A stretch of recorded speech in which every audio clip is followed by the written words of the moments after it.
Welcome to SMS channel. Hi అండి అందరికీ. ఈరోజు నేను అలసందలు అంటాం కదా, వీటిని బొబ్బర్లు అని కూడా అంటారు. ఈ అలసందలతో ఒక మంచి వెరైటీ రెసిపీని అయితే తయారు చేస్తున్నానండి. ఇది మనకి సైడ్ డిష్ లాగా పప్పుతో కానీ పప్పుచారు, రసము ఇలా వాటిల్లోకి మనం ఈ ఫ్రైని తింటే చాలా బాగుంటుంది. మరి ఎలా తయారు చేయాలో ఒకసారి చూద్దాం. ముందుగా ఇలా వాష్ చేసుకొని అలసందలు ఒక పక్కన పెట్టుకోవాలి. ఇప్పుడు ఒక బాండి తీసుకొని దాంట్లో ఒక 3 టేబుల్ స్పూన్స్ వరకు ఆయిల్ని తీసుకోవాలి. ఆయిల్ కొద్దిగా వేడెక్కిన తర్వాత మనము కట్ చేసి పెట్టుకున్న ఉల్లిపాయలు, పచ్చిమిరపకాయలని వేసుకోవాలి. నేను ఇక్కడ 1/2 kg అలసందలు తీసుకున్నానండి. 2 ఉల్లిపాయలు, 3 పచ్చిమిరపకాయలు అయితే సరిపోతుంది. అలాగే బాగా కలుపుకొని ఇప్పుడు కరివేపాకుని కూడా యాడ్ చేసేసుకోవాలి. కరివేపాకు యాడ్ చేసుకున్న తర్వాత ఉల్లిపాయలు బ్రౌన్ కలర్లో బాగా ఫ్రై అయ్యేలాగా వేయించుకోవాలి. ఇప్పుడు 1 టేబుల్ స్పూన్ వరకు ఉప్పుని, అలాగే 1/2 టేబుల్ స్పూన్ వరకు పసుపుని వేసుకొని ఒకసారి బాగా కలుపుకోవాలి. మొత్తం ఒకసారి కలుపుకొని ఒక 10 నిమిషాల పాటు మూత పెట్టుకొని మగ్గనించుకోవాలి.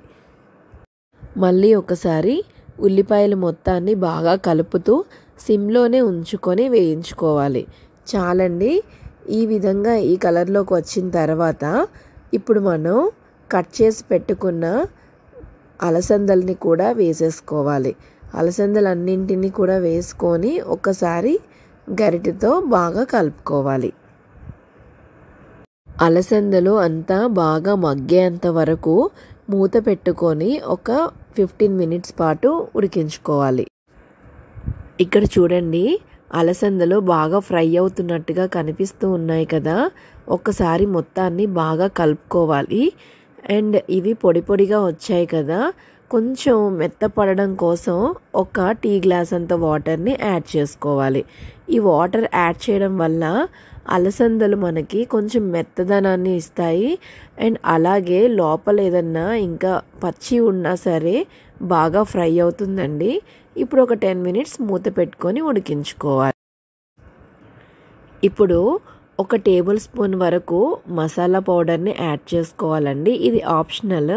నాకైతే ఇది ఫ్లేవర్ కోసం నేను యాడ్ చేశాను. అలాగే 1 టేబుల్ స్పూన్ వరకు కారంని కూడా యాడ్ చేసుకోవాలి. మీ టేస్ట్కి తగినంత కారం అండి. మీరు ఎలా తినాలి అనుకుంటే ఆ విధంగా. చూడండి, ఇప్పుడు బాగా ఫ్రై అయినట్టు కనిపిస్తున్నాయి కదా. ఇంకొక 2 మినిట్స్ పాటు మూత పెట్టుకొని ఉంచుకోవాలి. ఇప్పుడు ఒకసారి కర్రీ మొత్తాన్ని కలుపుకొని మధ్యలో గుంటలాగా ప్లేస్ ఉంచుకొని చుట్టూ కర్రీనంతా పక్కన పెట్టుకొని మధ్యలో ప్లేస్ లాగా ఉంచుకోవాలి. ఇప్పుడు ఫ్రెష్గా మన ఇంట్లో బూందీ కనుక ఉంటే ఆ బూందీని ఇలా మధ్యలో వేసేసుకొని కర్రీని చుట్టూ బూందీ మీదకి కప్పినట్టుగా సర్దుకోవాలి. ఇలా పెట్టుకొని ఒక 2 మినిట్స్ పాటు మూత పెట్టుకొని మగ్గనించుకోవాలి. ఒకసారి బూందీ మొత్తం కలిసేలాగా కలుపుకొని ఇప్పుడు కొత్తిమీరని యాడ్ చేసుకోవాలి. అంతేనండి, ఇంకా లేట్ చేయకుండా సర్వింగ్ బౌల్లోకి తీసేసుకోవడమే. చూడండి, అలసందలు బూందీ కర్రీ ప్రిపేర్ అయిపోయింది. చాలా అంటే చాలా టేస్టీగా ఉంటుంది ఫ్రై. ఇది నేను చెప్పినట్టుగా మంచిగా పప్పుచారు వాటిలో సైడ్ డిష్ లాగా బాగుంటుందండి. మీరు కూడా ట్రై చేయండి. Thank you for watching.